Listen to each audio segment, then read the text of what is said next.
Hello and welcome to Audible River. I'm Alan Rice, and I am very happy to have with me Regan Caruthers, founder of Aset Yoga and Wellness Center in Washington, Missouri.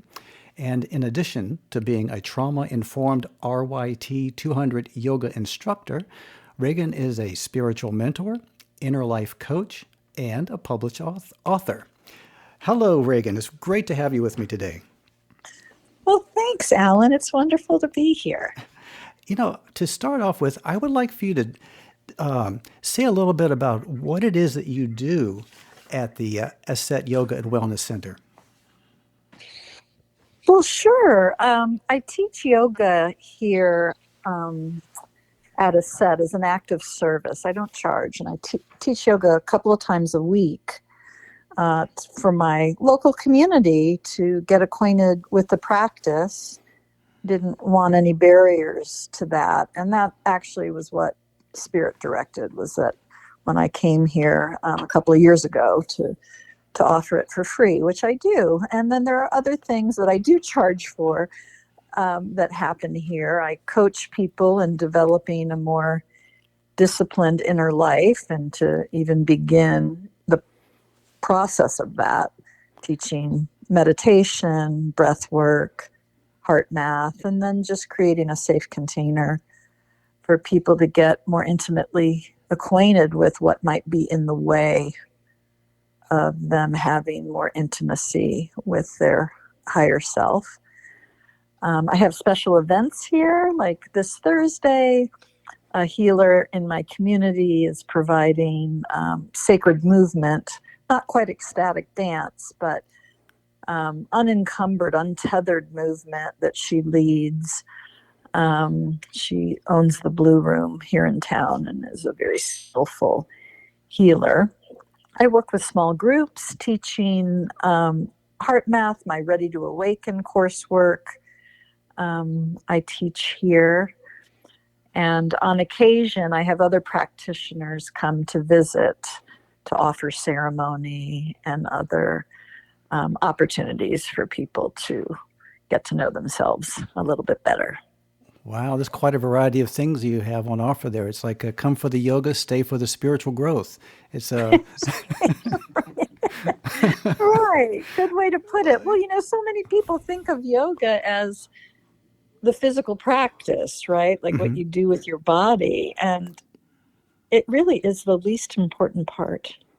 Oh, yeah. Tell me more about that. Yes. Of the practice. Well, Patanjali, I don't know, we don't know exactly when, but when he synthesized yogic wisdom in the Yoga Sutras, he spoke of these eight limbs of yoga.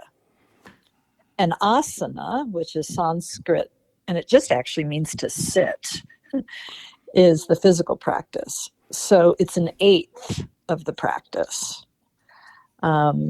So breath work, meditation, some of the constraints, if you will, on called the yamas and niyamas, these observances of self and others. I mean, yeah, there's a lot more to it. And so for my community that, isn't well versed in the practice, I let them know, if you were kind and present for somebody this morning, you're already practicing yoga. You just don't know it. So, I mean, clearly the physical practice, asana, helps to create a more compatible container to consciously connect to the divine. Certainly, the physical practice helps, but boy, you can get there without it. Well, yeah, I would think so. But as far as like introducing, you're just saying that there's like 8 aspects to the whole teachings of yoga or the practice of yoga, but it seems to me, of course, the physical part. People talk about, well, I'm why do you look so young? Oh, I do yoga, whatever. People talk about the physical, part of doing yoga, and I think that, my assessment is that that's bringing, maybe the other 7 parts and making it. That's the doorway to the other 7 parts for for the Western people, because I guess we connect better with that material side of it first. Maybe I'm just throwing it out there. Yeah, or it's just the way it's been culturally appropriated, for it to be more about quote unquote fitness, Hmm. not even necessarily inner fitness. Uh huh. So, Um, so but go ahead. anyway, anything that gets you to begin to understand how to connect more deeply with the true you, right? Not the personality, not the story, not the trauma, the transcendent self that can be discovered, beyond that, underneath that, right? It's like, Yeah. we conceal, there is this concealment that we consciously and unconsciously do. And so, ideally, yoga helps you feel safer to begin to unify yourself consciously with, your humanity, with your divinity. This aspect of the inner life, it seems like it's all what you're talking about. It keeps pointing back to a person's inner experience, and whatever the authentic self is, that's an inner experience or something that each person would have to recognize on their own. But what is it that, why is it so common that we are, in this culture anyway, where, I'm familiar with, that we feel like unprotected. We feel like we need to defend that inner life. We can't share it, or it's. I mean, what do you think about that with the people you work with, or what do you understand? I frankly think it's by design. Yeah. Okay. Yeah, I mean, I think the purpose of incarnation is to learn how to consciously connect. I mean, if it was easy for this to be revealed, right, then it probably wouldn't feel so satisfying once you understand it, right? Concealment can really aid revelation, make it be a lot more impactful. And then, I'm not conspiratorial, I'm just observant. I mean, how we educate, people in this country, our rules around work, how we even live day to day, aids to that concealment, right? And frankly, if all of humanity knew that they were eternal and divine, I think, day to day life would be a lot different. I The I people think I that agree. understand that aren't easily controlled, right? Oh, They're obedient to their higher self and to the emanating force of that higher self, which, we call God. I mean, some people have had, bad experience of that word, sadly. yeah. But that creative force, whatever is behind all of this, right? Well, And there's when you know that, you tend to not follow the rules. You tend to question the rules. You're, obedient to something different than the cultural mores of the day. right, exactly. And then we look at historically speaking, the prophets in history, they were generally people who, had a different opinion than the people who were in charge. And sometimes they were listened to, and sometimes they got into trouble. But one thing that all of this, makes me think of is, well, several things, but it seems like that we are in changing times, like the paradigm of our cultures around the world are in a state of huge flux, where we're going from this place where the world is used to having people tell you what to do, to taking more personal responsibility, and this awareness of personal divinity becoming more flourished, like creating space for it to be okay. And it seems like to me that like the work that you're doing is part of this, creating a space for this to happen. I mean, does that make sense? Yeah, I mean, I hope you're right. I'm not sure. Okay. I hope you're right. I mean, I can reflect on, like, golly, 30 years ago when I was teaching heart math. Yeah, I mean, the collective consciousness was different than it is now, right? That's an easier conversation to have. Hmm. Um, there seems to be more collective self awareness. I mean, at least self awareness of suffering Mm. and a desire to do something about it. Um, but I do think, if people really want to be guided by their higher self, they need to begin to consciously disengage from things like the television. Right. Um, Um, that's like I mean, that's just a way for that program to stay in place. You turn on the news, for example. I mean, I don't, mhm. but you know, you don't hear about anything hopeful. Not generally, because I think that they figured out that people like to listen to bad news. I mean, I mean, not like Well, to, but they're right, and they're more then just compelled. digitally, people click on things that aren't necessarily the kind of content that's going to lead to their awakening of self. Though that's available, right? I mean, we have things like the Gaia channel, and Hmm. it is it is available. It's just you got to look for it. It's not going to be handed to you like You CNN or some of the other things. Right, you've got to be in that space where you're actively looking for it.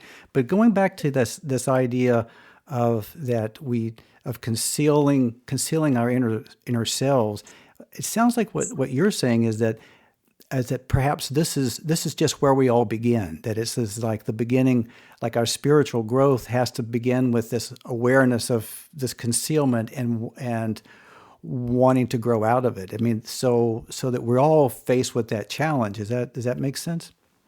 Well, yeah, it's like the irritant, right? Mm-hmm. The inner irritant when we conceal and we identify with the physical world, right? Mm-hmm. Something like the body or uh, materialism, whatever.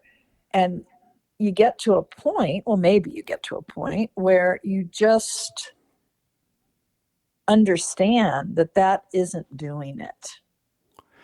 It's not filling you up. And so then it begs the question, well, what will? But But, I mean, if we were teaching meditation in the schools, I mean, there is some of that.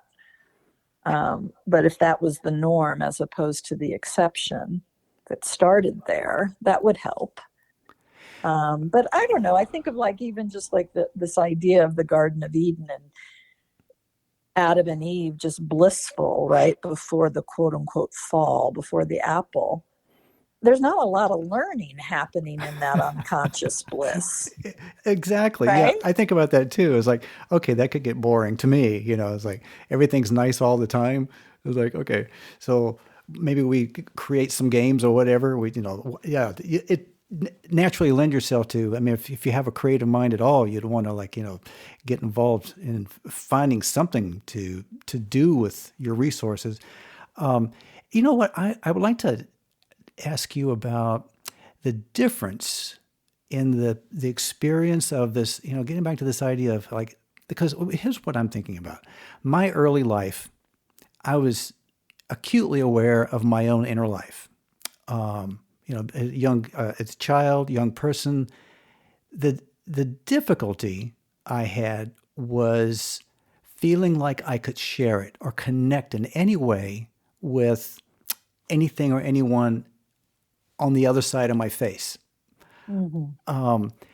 But as I've gone through life, that has changed. And so, what do you can you talk about maybe your experience and how you can relate to maybe what the spiritual path or the practice of yoga, how that changes from the this material experience and what people go through when you're opening up this inner life to these possibilities. Yeah, that's a huge question, Alan. It is. Yeah. Let's I do it. mean, yeah, I mean, it's different for everyone, though. Um, the process, I think, is similar, and you have to be disciplined. I mean, I reflect on like my early education where I was meditating every day in grade school, right? And photographing my energy with Carillion film and singing songs about how, divine love is kind of the key. And could I still, as I got older, could I still forget? Yes. Could you? Yes. So it's a process that never ends, and it's as if we toggle between revelation and concealment. But that's just part of what it means to be in this human form. Yes, could we all get to enlightenment and sustain that? Certainly. But I think for most of us, it's a process um, that doesn't end. You don't graduate and get a certification that you now have mastered your inner life, because there's always more, right? You're infinite in nature. Yeah. So there's layers and layers and layers to kind of unpack and get out of your way. I agree. I agree. I I personally think though, and this is, but you know what? I've had a very different experience than what you just described because, in our other podcast that we had together, you talked about your childhood education and the school that you went to, and I'm still amazed that that even existed. Um, but what an amazing experience that is to have all those things open to you as is something that's normal and to even be encouraged to explore. But I think that for myself, and I'm guessing that in my experience, I think it's more common that this feeling of being more or less encased in this material, let's say, expectations, or you call it the collective consciousness, or whatever, whatever's on TV. It's Mm-hmm. like what everybody's saying and feeling, and all the people in charge are impressing on you to live in this material reality and to be obedient to what's expected of you. Okay, there's that. And then the struggle with what's inside that's conflicting with that. There seems to be a period, and it can be short or long. For me, it was like what you were saying. You kind of go back and forth, but there was years of inner turmoil to get to a place where I felt comfortable with myself in the world. So I think that's what I wanted to see if that's something common that you see, if you have experience with that, and how the yoga helps with it. Well, yeah, I mean, I think it begins in childhood, right? I mean, we most children, right, they have quote unquote imaginary friends. I mean, they live in this multi-dimensional world, though that's not how it's described, right, or languaged. Hmm. And then that's not explicitly honored, right? Like if you a little girl talking about her imaginary friend, they're like, "Oh, isn't that cute?" As opposed to really believing that that child is connected to something, right? Yeah. Something that you can't see. And so I think what yoga practice does, particularly the meditation and breath work, in helping you cultivate that sort of inner stillness, and you begin to connect to the felt sense of something else, right? Hmm. That isn't your body, that isn't even your mind. I mean, that's ideally the liberation that comes from yoga practice. And once you touch into that, you are, I think, forever changed. It becomes a new baseline, right? It may not be something that you can sustain, right? But you know that it's possible because you've experienced it. Mm-hmm. And so it becomes this reference point that you can then begin to try to return to. Um, You, but, go ahead. when we're little, our inner life that we're so naturally connected to is, more often than not, it's dishonored.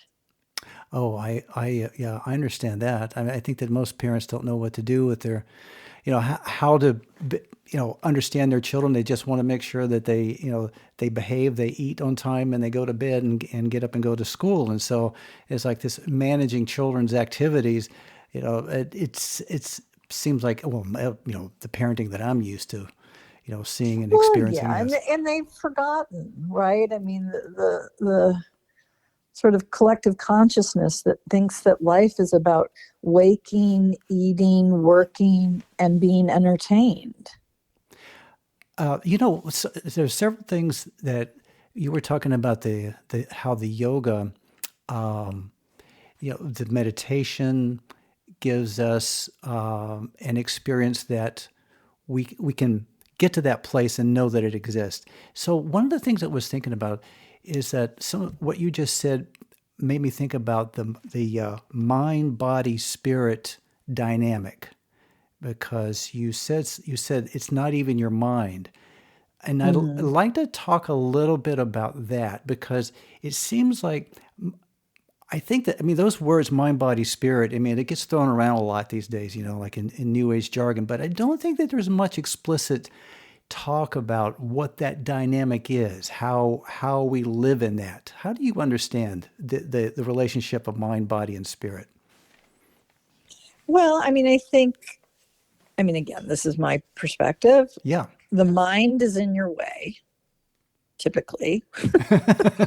The Okay. mind is in the way. The body is something that, we tend to over identify with, or attribute meaning to. Hmm. Though if you treat the body, right, with discernment and honoring in terms of what you put in it, right? Not just the quality of the food, eating organically, exercising, taking care of it, right?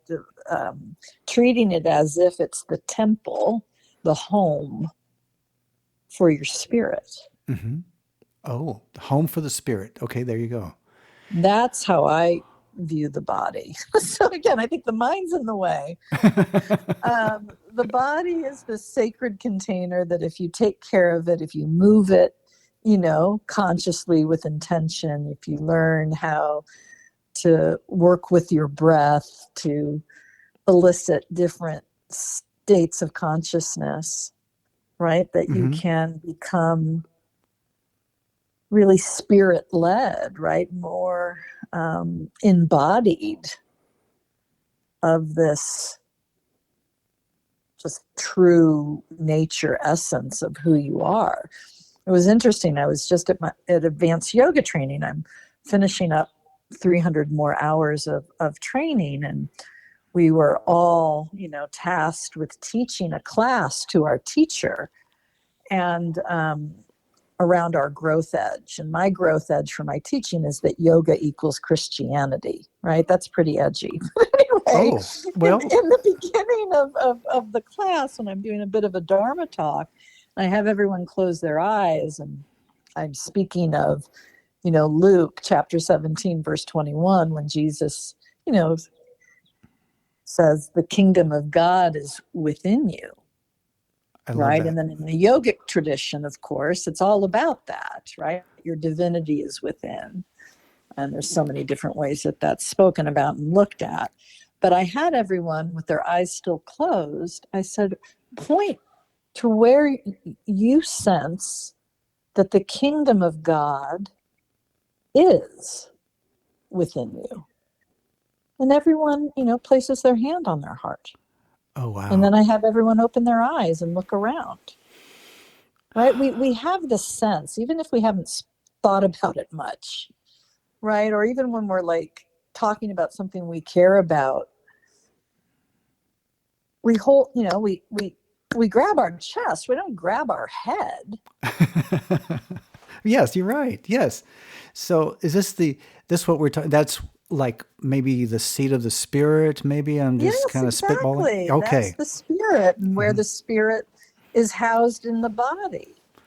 And interestingly, when we are first coming into human form, the first human cell that appears is the heart cell.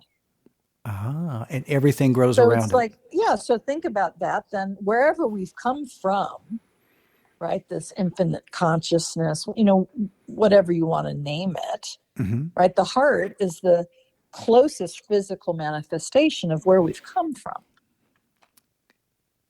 The heart, and even in the way that we speak about the heart, because we talk about the heart of the matter, if we get to the heart of anything, we're getting to the essential nature or the center of it. I mean, that's how it's, the heart as a metaphor in our language, points to that as well, that Oh, yeah. Like we have all these ways that we speak truth and we don't realize it. hmm Right? hmm Like, I mean, something as simple as, he does that with all his heart, or put your heart into it. Like we know that there's something. And then we'll say things like, oh, wow, we were like really on the same wavelength. oh, Not thinking about that actually when the heart beats, it creates this electromagnetic wave of energy, and that like frequencies are attracted to each other. and so you Um, literally are on the same you are wavelength. on the same wavelength when you have that kind of resonance with someone. Wow. So, our language, if we attend to some of these things that are just in the kind of cultural vernacular, we can learn something, or at least reflect on, why do we say that? Yeah, why do we say that? I kind of see humanity when we're working on waking up our spiritual self in this physical body. It's just almost like it feels like everybody's just like getting up first in the morning and just trying to get that cup of coffee or stretching or like opening their eyes, and it's like we're sort of stumbling around with this vague awareness of where we are, not quite awake yet, but we realize we're not asleep anymore. So that's a kind of a feeling I get of spiritual awakening. I mean, that it's like it's it's a new awareness. It's totally different, but there's still a lot of work to do to Mm-hmm. to be fully whatever it is to be. Well, we don't know what fully is, but to become more awake enough to where we just feel confident in this life, the spiritual life. Well, yeah, and I mean, I think the felt sense of that, at least in the yogic tradition, this idea of santosha, complete contentment, right? Which Ah, really means that external circumstances don't determine your inner state, right? Because as right. long as that's true, you're on somebody else's roller coaster, right? Like, oh, if certain circumstances are great, I feel great. If Right. they're shitty, I feel shitty. Like, Mm-hmm. no. And so yoga, or um, which means so much more than the physical practice, but meditation, breath work, giving you the felt sense of that contentment, right? And then the stuff on the mat, when you're doing something with your body that's challenging, um, and really difficult, what's your inner state, right? So the time on the mat is to practice, can I do something hard and still feel contented, like I just did in meditation 5 minutes ago?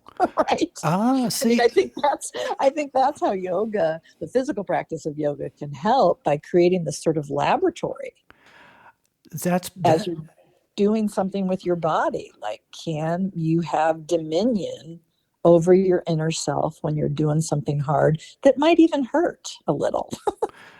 This is great. You know what it reminds me of, because I grew up in a church, with Christian teachings, and then, I kind of turned away from it from a long time. But then I came back because I realized that, the things that Jesus said, those things were all very important. It's just that I needed more experience to understand. better. But what you were just talking about, the I think one of the most confusing things to many people for eons, for thousands of years, with Jesus' teaching is the whole turn the other cheek thing. Yeah. Because I think that many people have interpreted that as, well, I'm going to suffer for Christ. I'm just going to let people beat me up, and that's a sacrifice.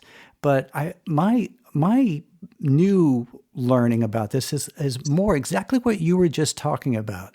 It's finding that awareness, that being confident in that spiritual place where getting struck on the cheek is not a big deal, and that if you love the other person or you're having compassion, you just say, look, I get that you're angry, you wanted to just hit the other cheek too. I mean, that's a whole different way than anything I was ever taught about that teaching, but it's something that in my own mind makes more sense than anything I was ever told about that teaching. What do you think about that?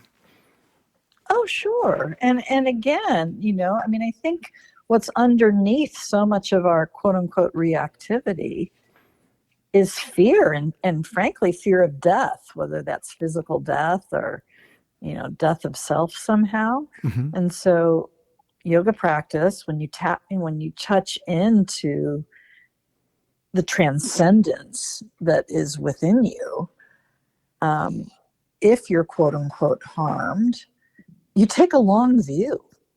Do you Okay. know what I mean? Like you take a long view, and by turning the other cheek, that's saying, you know what, I'm not identifying with the suffering that you're trying to inflict on me. Uh-huh. Go ahead, do it again.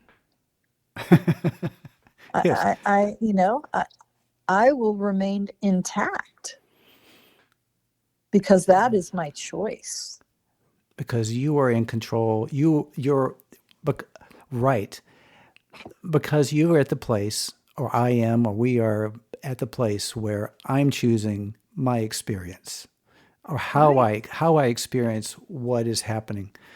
And and the other thing that I'm gaining from this, I never really looked that deeply into all the. I mean, I'm aware that there were different yogas. I mean, I you know looked into it years ago, but never did much practice. But now this is really interesting. What you're talking about is like there's a whole system that supports these developments of spiritual growth, of this of training to live with this inner awareness and confidence.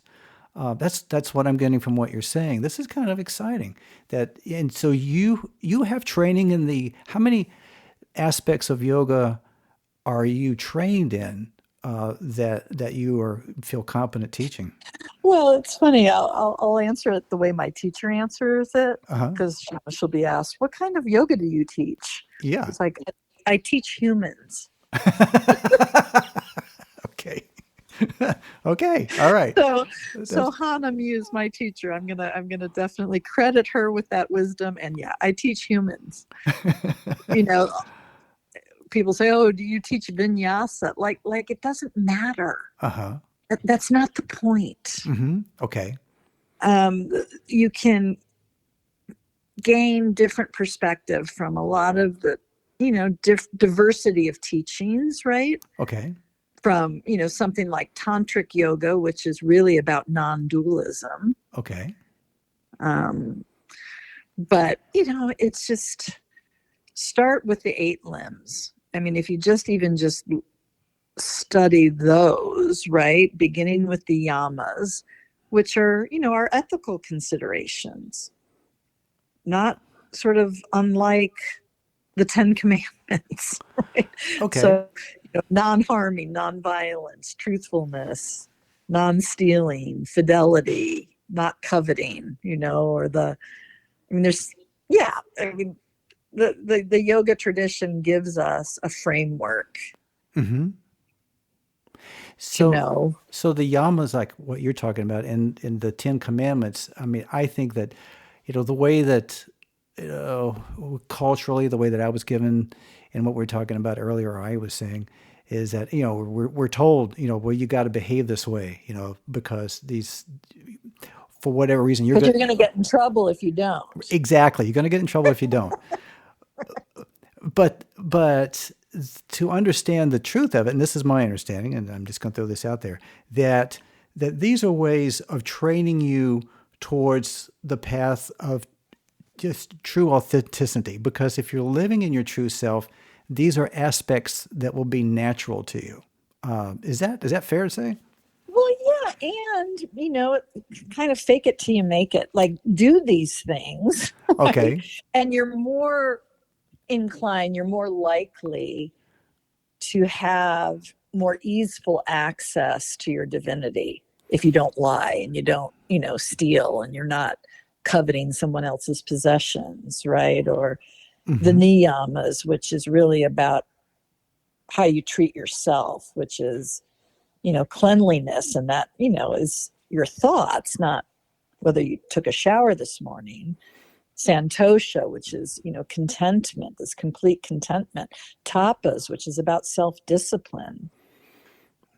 Wow. Sarvahaya, like I'm not sure I pronounced the Sanskrit right, but Hmm. learning from your mistakes. Oh, This idea of self-study and okay. and studying, sacred scriptures. And then Ishvara Pradihana, again, I'm probably butchering the Sanskrit, which is, have faith, surrender to the divine. Learning. And then, Oh, yeah, I mean, there's so much to the tradition, but ideally it's about creating the conditions to make it easier, more accessible to know the truth of your being, which is you are a unique expression of the divine. so do you um, imagine sometimes living in a world where everybody's just there? I mean, what? I mean, I think No, no. I don't. Okay, all right. Because this is just what I mean. Because that's not real, or what?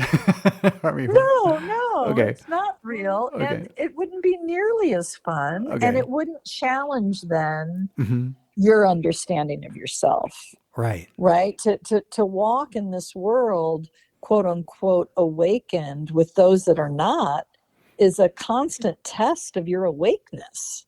Ah, right.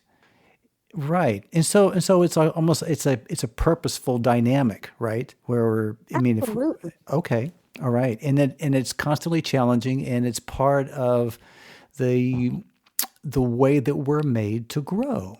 That's what I'm hearing. Exactly. Okay. Okay. So I guess, just get used to it, right? Don't I'm thinking like, okay, don't just wish everything was perfect because you probably wouldn't like that either. You this Because your soul, your incarnation of whatever it is that we're doing, however we got here, wants to wants to experience these changes, wants to have challenges because otherwise we don't know what we're capable of, right? As that's Well, right. I mean, I think as hard as it is, contrast is the best teacher. Like, how do we truly know love without knowing something else I see. that doesn't feel like love, right? And then how much more gratitude and appreciation we have for it because we know what it's like not to have it. Right. And then when we can embody those understandings and they become firm in our awareness, then what are we doing? I mean, I know that there are teachers that are masters that are more or less resonating an awareness to the world. I mean, what do you think about that? As all of us change and grow, how we're affecting everyone else? Well, yeah. I mean, every time your heart beats, you generate an electromagnetic wave of energy that's impacting other people, including yourself, right? And Yeah. so the more each of us awakens to our divine self, understands it through the felt experience of it, then that connection informs how we behave. Right? We're kinder, we're more gentle, we have capacity for more presence. that then makes it easier for someone else to be kind I and see. gentle and have more presence, right? Well, Just, and it works conversely. Hang around somebody who's pissed off for an hour. I mean, that's work, it right? is To, work. to, It to is stay work. centered and connected to your divinity when somebody is just acting like a complete, like, jerk. Oh yeah, right. It's like eating rocks. So Yeah. I that's right. mean, so we're in so there's a collective energy field, Yeah. right? The, Hmm. the, the field that we're all part of. There's our own individual field and our individual contribution to that. But I mean, we, again, going back to like how we kind of know this without really thinking about it. I mean, I used to say in some public, work I used to do, how with business people, right? Trying to teach some of this. Like, how many of you have been sitting in a boardroom? Nothing's being said yet, and it's going to be a horrendous meeting, Hmm. right? Like you can feel it. Yeah. Yeah. You just know walking in through the room was like, oh, this isn't going to be good. Yeah. Yeah, or you listen to a leader, whether they're political leader or business leader, and they're saying all the right things, but you don't buy any of it Right. because there's something else that you're like sort of sensing, right? Or you walk on the street and a stranger passes you by and you're like, wow, gosh, that person feel like I'd like to know that person, right? Like, Hmm. or you want to run across the street. I mean, we have a sense of this, and we think it's intuition. No, it's just actually our sensory system feeling the energy of someone else And that's or of the collective energy. of the Mm-hmm. collective energy. And this is not, something, metaphysical. And I mean, well, and part of it could be, but it's actually what you're talking about is these are real measurable resonances that we Mm-hmm. are perceiving from other people, and that people are generating a kind of, wavelength. Oh, like, okay, let's say, like all of us are violins, and like we're silent. Exactly. It's like we're silent violins, and so if you're listening, or we all hear it, but we maybe aren't like conscious of it, of whatever that violin is playing. There are those strings that either just sounds nice or it sounds, oh, that doesn't sound good. So that's just a way of, I'm creating a metaphor, but but there's actually a physical component. And I guess that nowadays we have, I mean, in the last, whatever, 150 years, our science has been able to measure things that are invisible, like the wavelengths that we're talking about now, radio waves and that kind of thing. 200 years Sure. ago, nobody knew that any of those existed. I mean, that's like I mean, it was all invisible. We didn't have ways of seeing it. And I kind of think, maybe technology was going to continue to grow to, you know, show us things that we right now people say doesn't exist because we can't prove it's there. Well, just wait, we'll see. But that Yeah, I mean, the Heart Math Institute is doing some really interesting research about the collective energy field and the impact that that has on the earth and vice versa. It's called the Global Coherence Initiative, and they have stations across the world that are measuring the electromagnetics, right? Even like, I mean, you'd have to look into it, but even before a natural disaster, there's almost like this collective intuition about it. Like it's reflected in the physiology and in the field before it happens. very Um, interesting. Carl Jung was yeah, a yeah. I encourage your listeners, if that kind of piques their interest, to look into the Global Coherence Initiative, and they do monthly global meditations as well, where you can be with people all over the world, um, and deliberately connecting into the heart and sending out, this broadcast, if you will, from your own system of love and of gratitude. That's Global Coherence. Say that again. Global Coherence Initiative. Initi- Global Mhm. Coherence Initiative. I'm going to put this in the program notes and Yeah. encourage people to Google that. Yeah, it's pretty cool. Yeah, wow. Global Coherence Initiative. I'm going to look that up too.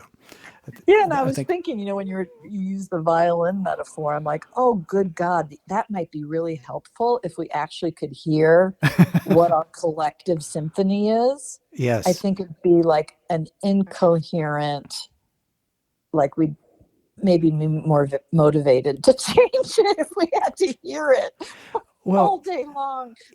it's interesting that you say that because I've one of my podcasts I did with a friend of mine named Scott Gresham Lancaster, and his work is sonification of data, and so that's he does a lot of things, but it's something he's like a leading expert in that. It's so he can take information like what you're talking about, all this data that's coming in, and convert that into sound. That's a big part of what he does, and Oh, cool. so this is one thing I was thinking. I wonder what it would sound like, and so maybe there's a new project there. Yeah, or if like my teacher's teacher, who's not in this world anymore, Bobby Hari Das, like when he was meditating, if somebody could measure what that sounded like, that'd be remarkable. Yeah, it is, and I mean I like that because like with the yoga, different ways that we can train our, I mean, different ways that we can turn our minds into experiencing some other reality. So if it's by sound, if it's by, training with thought or positions, physical movement, because I think that the physical movement, when we're talking about the yoga, I'm going to circle back a little bit into to the childhood thing you were talking about, so that when you were saying earlier that children have awarenesses that we kind of like drift away from, and I kind of feel like what happens is the brain, there's all the study now in neuroplasticity, so I think that our brain kind of gets trained away from those perceptions because we're being told, well, those don't have survival value. It's not going to help you get along in the world if you're thinking like that. So Right. kids start to turn that off. But Mm-hmm. but what you're talking about with the yoga system is a way of rebuilding those perceptions Yep. in a visceral way, and waking up to these things that we were born with that actually Mm-hmm. help us have this experience that can bring us more peace in our life. Absolutely. It, Absolutely. on your I think on your website you mentioned helping people reach their deepest knowing and higher intelligence. Now, Mm-hmm. when those two phrases together are interesting to me because there's like a dynamic there: deepest knowing and higher intelligence. I want. Mm-hmm. Would you? I mean, I think if somebody reads that, they just kind of like, oh, okay, I know what that means. But I think there's a lot more there. Can you elaborate on what do you mean by deepest knowing and higher intelligence, and what is the difference? You've asked really good questions, Alan. Really appreciate them. Um, Golly, so there's so many ways to answer that. I think one of the ways I'll begin is just this idea of like sky to street, right? Like being able to access a higher intelligence and embody that, like bring it into self, where it then becomes this deep knowing. So that's one way, to Mm-hmm. look at it. Mm-hmm. Um, Access to higher intelligence, which can be the intelligence derived from your higher self, right? And the deep knowing, it's hard to put into words. It's like the felt sense of that is this deep knowing. The felt sense of your higher intelligence is deep knowing. But then there's also, higher intelligences that aren't you, that Mm. have a point of view that you can access and tap into, whether people call that their, spirit guides or guardian angels, or perhaps some ancestors that have, really beautiful intention. in terms of being of service to you, like whatever that is. So there's other intelligences that are higher, right, in perspective that you can connect to. And again, the felt experience of that is deep knowing, just knowing what to do. I mean, I've had, dramatic experiences of being told what to do. And if my quote unquote rational mind was in charge, I would have never done them. And to be quite, it sounds kind of dramatic, but it's the truth. Had I not listened, I literally would have been physically dead. Oh, wow. That's So yeah, deep knowing comes from accessing higher intelligence. well. There you go. That's a good summary right there, because Yeah. the deep knowing, is like when you own that a higher intelligence. So the higher intelligence can be a constant feed. It's new information. It's. I mean, I'm trying to just kind of speak this back in a way. So the higher intelligence, this is like guiding principles. These are things that we're getting new information. The higher intelligence is kind of how I'm seeing it. Sure. It's putting a brighter light or a better illumination on whatever's in front of us. But the deep knowing is when that becomes a part of us inwardly. And so then we get back to that confidence in the inner life. That's where the deep knowing is. And so when you are able to connect with that deep knowing, like what you just said, you are able to make decisions for your own path that could be contrary to what you're being told. Does that make sense? Oh, yeah, Okay. absolutely. I mean, when you make decisions from your access to higher intelligence, it could appear to be kind of, irrational or quote unquote not make sense. I mean, I have plenty of examples. I mean, one of the examples I had is after my spiritual awakening at 27, after a series of events that I didn't orchestrate, I felt like, it was just happening. And I came across work of the Heart Math Institute and began working with them and learning from them. And I just, knew, deep knowing that was the work I was supposed to do and that I was supposed to move there and work there. Okay. But the reality was at the time, because they were just starting out, they were going to be paying me $12 an hour. Okay. Is that good? Right. So I don't know at that time. People would be like, what? You're going to go work for whom? Doing what? Like, that makes no sense. But quote unquote makes no sense. But in my heart, my deepest knowing knew that was exactly what I was supposed to do. Wow. Right. Or, fast forward, I'm in Joshua Tree working on my book, Tragic Magic, and I meditate and pray as just what I do before I write.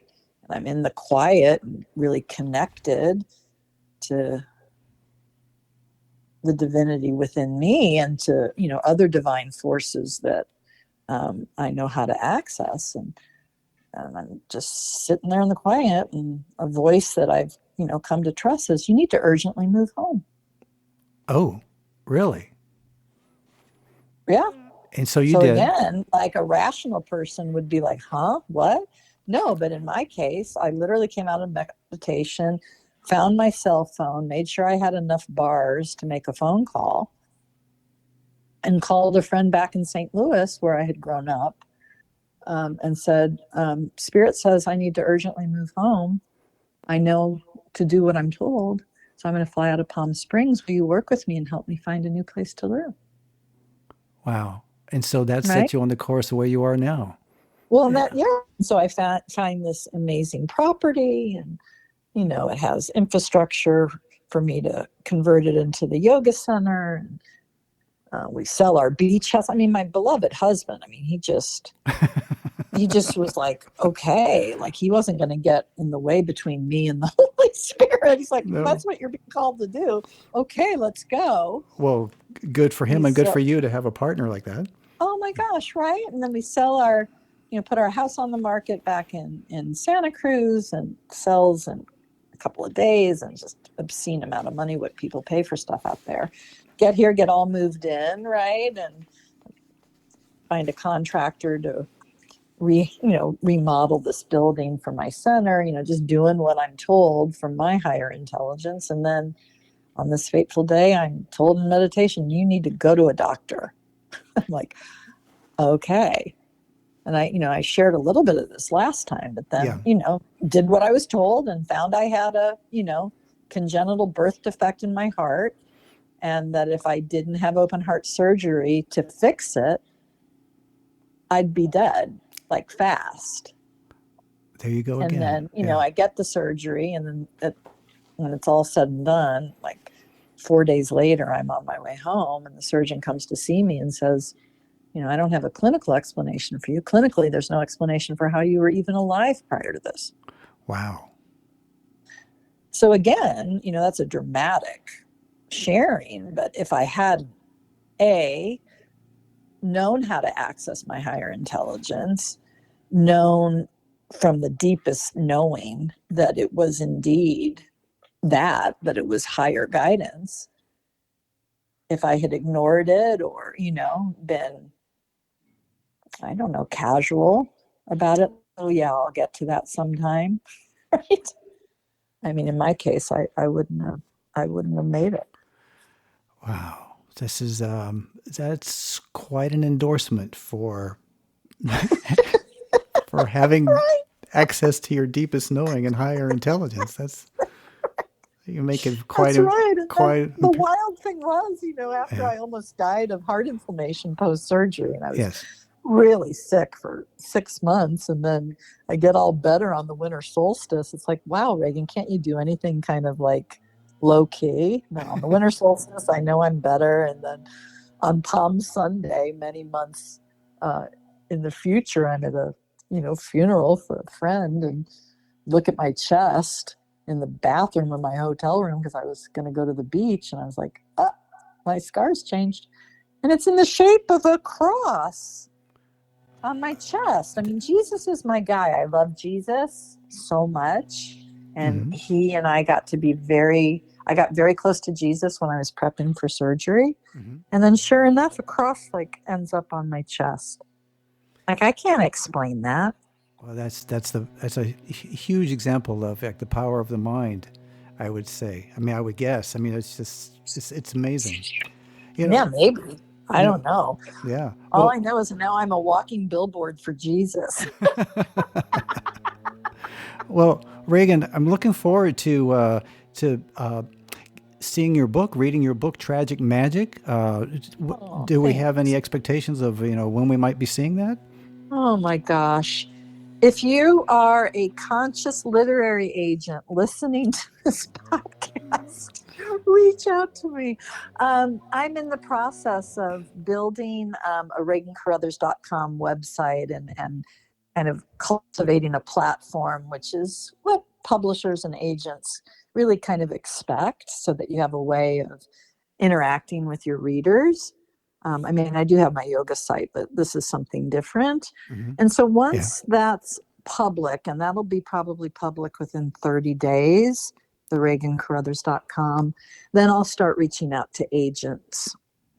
Okay. Um, and, I'd like to have Hay House or Sounds True publish my book. Those are very aligned publishers. Hmm. So ideally, I find an agent that has good relationships with editorial leadership there, and then it gets published. And if for some reason I hit static, I mean, I don't sense that I will, but if I do, then I can always self-publish to get it out. Yeah. So Yeah. that's always an option. Yes, that is always an option. Well, Reagan, So just stay tuned. That's all I can say is just stay tuned. we are. I'm certainly staying tuned. And Reagan, it's been wonderful talking with you today. I love our conversations, and I want to thank you so much for joining me today. And maybe we'll talk again some other time, and maybe after your book comes out, and we'll have more to explore there too. Oh yeah, Yeah, it hope it'll read a little like fiction, but what I hope is that my readers relate to the messiness of my life and how in cultivating discipline, like spiritual discipline, everything changed. And that's what I hope it inspires my readers to do is to become disciplined in cultivating a relationship with their inner life and with their divinity. Wow. Well, Regan, it's been wonderful talking with you today. Yeah, you too, Alan. Thank you so much for reaching back out and wanting to speak to me again. I enjoy our conversations very much, and I'm grateful for your interest. Oh my So thank goodness. You're so welcome. And that is all for this episode of Audible River.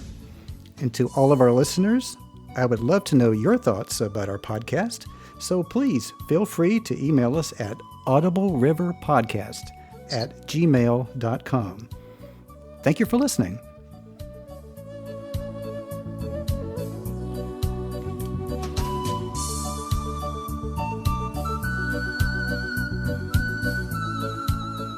Can we talk?